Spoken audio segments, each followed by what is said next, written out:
Yes, my name's Kevin Mottus. I'm the Outreach Director for the California Brain Tumor Association.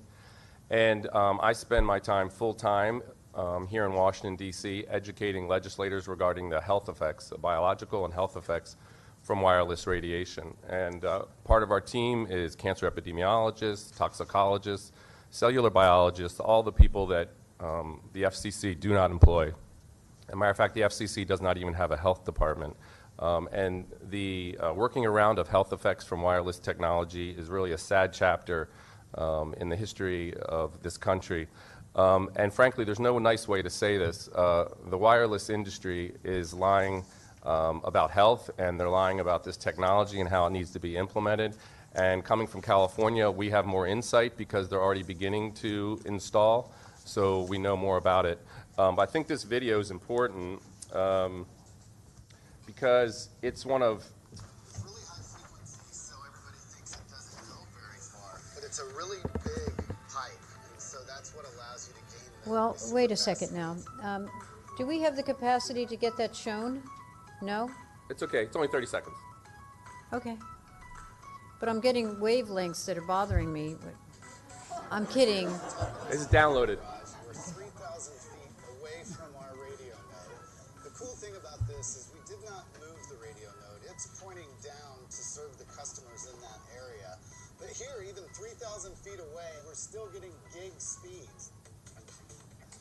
I think what's important about this Verizon advertisement for 5G is they make it very clear that their technology can travel very easily 3,000 feet.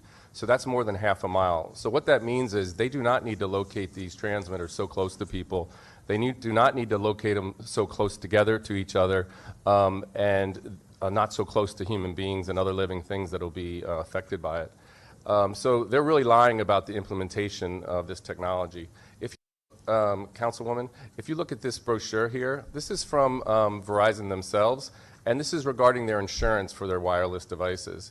And what it says is we do not cover emissions or pollutants emitted by our wireless technology. But what's really interesting about this brochure is they define wireless radiation in all its terms as a pollutant themselves.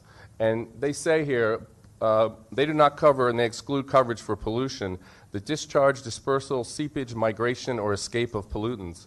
Pollutants mean any solid, liquid, gaseous, or thermal irritant or contaminant, including smoke, vapor, soot, fumes, acid, alkalines, chemicals, artificially produced electric fields, magnetic fields, electromagnetic fields, sound waves, microwaves, and all artificially produced ionizing or non-ionizing radiation or waste.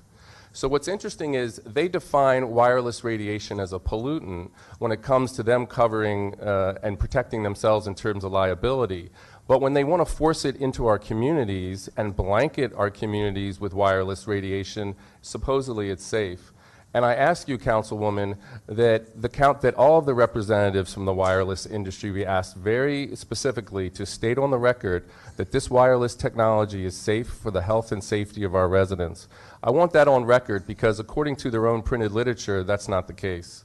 And that's a big issue because working around health effects, known health effects, is really the MO. Whether it's the FCC order, which says that we have streamlining, so we don't want to consider health, environmental issues at all, so they can just work around it. And what really concerns me very much is that what we're not talking about is that we are talking about implementation, and that in the signing of the MLAs, the public was not included. The normal process was not included. Our elected officials were not included. That cannot be the normal due process in this city, but that's what's happening. And if people are really so eager to have this technology and it's so great, why not include the community's input? Why not have their input on what's going on?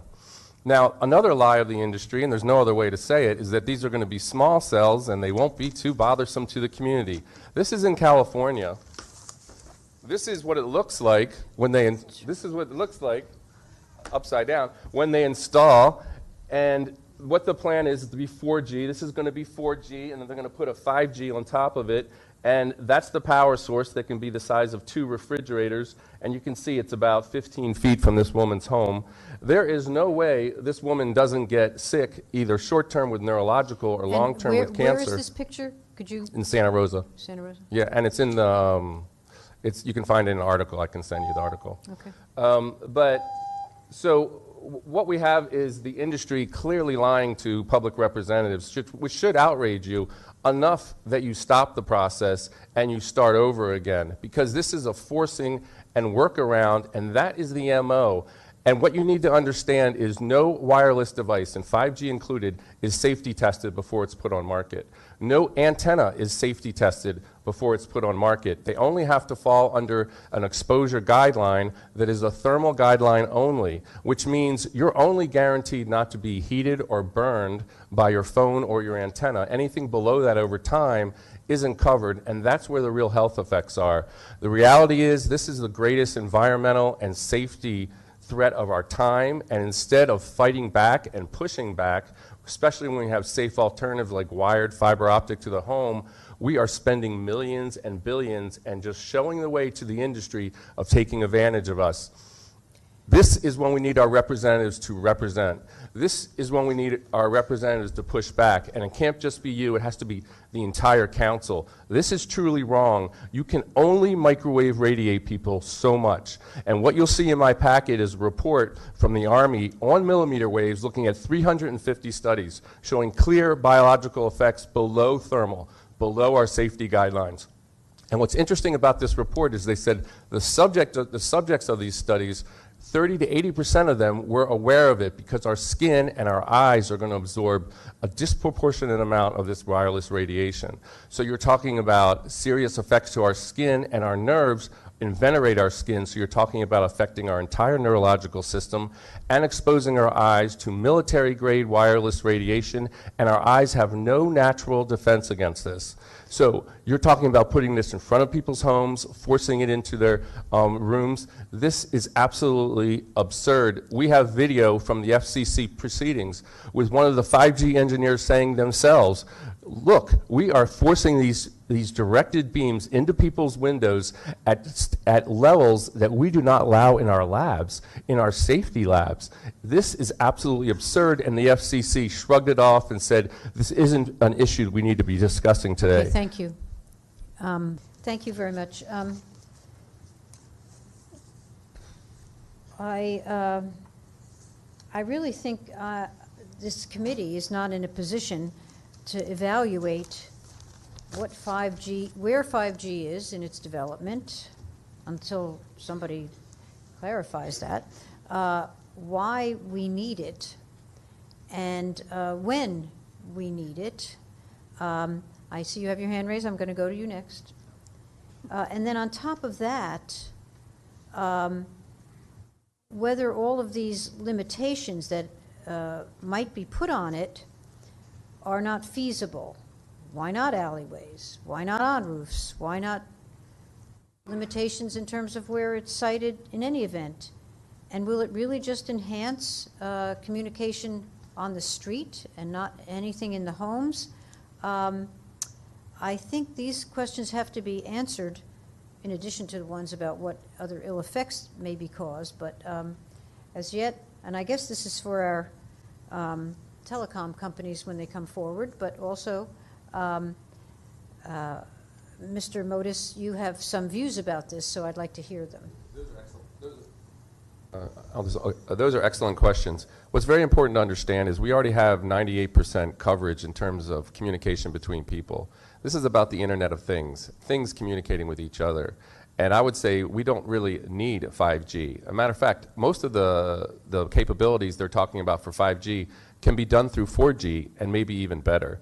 There's great limits in terms of the millimeter waves. That's why they haven't been used for decades. There's all kinds of problems with them. In order for the millimeter waves to work, they're going to have to put tremendous force behind them. And this tremendous force, and that's why you saw that huge power source over here, becomes very problematic, because as you increase these powers, you have certain biological effects, none of which are being taken into account. And when in doubt, we should leave it out. This is really, just like you're seeing here, about industry having their way, working around the process, and this is not really what people want. And what you know is, you probably know already, the National League of Cities is opposing the small cells rollout, as is the League of Mayors. So There are great concerns about this. The only ones who seem to really want 5G are the industry that are going to be benefiting. And how are they going to be benefiting? When they put a transmitter in front of your home, the design is it's going to be collecting data from up to 500 transmitters in your home. And they're going to be selling that data to the highest bidder, like Facebook does. In terms of value, this far surpasses the wireless services themselves. That's why they're willing to spend $300 billion rolling it out. But what it does in the same time is seriously and intimately violate your privacy. The other issue is cybersecurity. With all these transmitters collecting information on us wirelessly, we know that wireless transmissions are easily hacked, and there's cybersecurity problems. So you're talking about violating people's privacy in a very intimate way, jeopardizing the cybersecurity of our nation, and exposing us to intense millimeter wave radiation in addition to the current radiation that we have now. And Councilwoman, I think it's very important to understand that with 4G, you're going to be putting these transmitters, which used to be located miles away from people, very close to the home, like here. And those transmissions are designed to travel miles. And the beginning of that trip is going to be going through residents very close by. These 4G transmitters have absolutely no place so close to people's homes. The 5G transmitters, while they're designed for shorter transmissions, you could understand why they would be located closer, but not this close to humans. But the 4G transmitters, and while our studies show that wireless radiation is clearly carcinogenic, neurotoxic, and genotoxic, they only look at one source, and these studies are very carefully designed to only consider one source. But what you're talking about here is now two sources, very strong sources, lower frequencies and higher frequencies, hitting people with a soup of wireless microwave radiation. So our bodies certainly are not designed to adapt to any of this. And the reason why low frequencies and these high frequencies are such a problem is we're electromagnetic. Our cells are electromagnetic. Our cells communicate, reproduce, and transmit electromagnetically. The idea that these billions of waves per second passing through our body are not going to have an effect on us is true fantasy. They absolutely have an effect on us. We are electromagnetic. So is our heart and brain. Okay, thank you very much.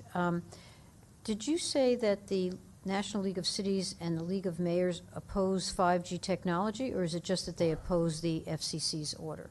They're opposing the FCC order, but specifically they're opposing S3157, which is a bill from Senator Thune, which is going to shorten the shot clocks, streamline, and then, by the way, if you get sick near a wireless transmitter, you have to go back to... But my question was pretty straightforward. Okay. Are they opposing the 5G technology, or are they just opposing the FCC order and perhaps this bill that has not been passed? Both, but that bill only pertains to 5G and small cells. Okay, so but therefore they oppose 5G transmitters. That bill only concerns itself with the rollout of 5G. Okay, that's true that that's the subject, but do they oppose 5G technology as such, per se? Based on their opposition with 3157, that is to facilitate 5G, I would say yes, they do. And we do know that they're opposing the FCC order. No, I know that, Okay. but I wanted to find out, because But I the thought you FCC said they were opposing 5G But the FCC technology. order is specifically about small cell rollout, too. I know that. Well, I could have something that's about dogs, but then if I worry about a regulation about dogs, doesn't mean I'm opposed to dogs. So there's a distinction. But okay. I hear what you're saying. I just wanted to check that. One thing I didn't mention was Dr. Beatrice Gollum from California, where I'm from, who's an expert in electromagnetic radiation health effects, wrote a letter regarding the rollout of small cells, and she cited 360 scientific citations pointing to the biological and health effects. This is a current professor expert in the field. Could we have a copy of that? Could you That's give in it- your packet. I Okay. just didn't have a chance to mention it along with the Army report. I think it's very illuminating. And for the industry to say... And then, okay, because like you can't go on and on. Sorry. The other thing is, in my packet, is there also a copy of that insurance form that you made reference to? Because I'd like to have that as well. Yes, one Okay. from AT&T as well. Okay, perfect. So- Okay, thank you. Thank you so much all. for having this hearing and Yes. asking such good questions. Okay, well, you want to add one thing? You were saying, yeah, One you were brief saying that, thing? you were saying that. In there is a copy of an appeal from 220 scientists and doctors asking